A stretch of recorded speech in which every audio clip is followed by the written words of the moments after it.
কোথায় আছেন সাবেক আইজিপি বেনজির আহমেদ আর তার পরিবার জানা নেই কারো। দুদকের তলবে দুইবার সময় দেয়া হলেও আসেননি কেউ। সোমবার বেনজিরের স্ত্রী কন্যার দুদকে আসার কথা থাকলেও দেখা মেলেনি তাদের। আবেদন করেননি নতুন করে সময়েরও। তবে নিজেদের পক্ষে ব্যাখ্যা দিয়ে দুদকে চিঠি দিয়েছেন বলে জানান দুদক সচিব। তারা আজ উপস্থিত হননি এবং এই তারিখ বর্ধিত করার বিষয়ে কোনো আবেদনপত্র দেননি। তবে একটি লিখিত বক্তব্য দিয়েছেন যেখানে তাদের অবস্থান তার বর্ণনা করা হয়েছে।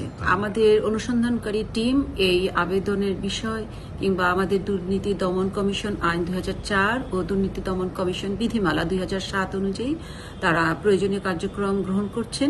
হাজির না হওয়ায় পরবর্তী আইনি পদক্ষেপ কি হবে দুদকের, আর উপস্থিত না হয়ে নিজেদের সাফাই গিয়ে দেয়া ব্যাখ্যা কতটাই বা গ্রহণযোগ্য?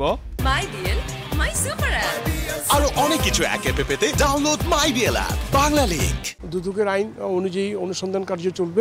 একটা পর্যায়ে শেষে রিপোর্ট দাখিল করবে। রিপোর্টের ভিত্তিতে আপনার কমিশন সিদ্ধান্ত নেবে। তার বক্তব্য অবশ্যই দেখবে অনুসন্ধানকারী দল। বক্তব্য গ্রহণযোগ্য হলে গ্রহণ করবে, গ্রহণযোগ্য না হলে খারিজ করবে। এটা অনুসন্ধানকারী দলের একমাত্র বিবেচনামূলক একটা ক্ষমতা। আদালতের নির্দেশে ইতোমধ্যে 3 দফায় জব্দ করা হয়েছে বেনজির আহমেদের অঢেল সম্পদ। অনুসন্ধান চলছে নতুন সম্পদেরও। মাইনুল আহসান, সময় সংবাদ, ঢাকা।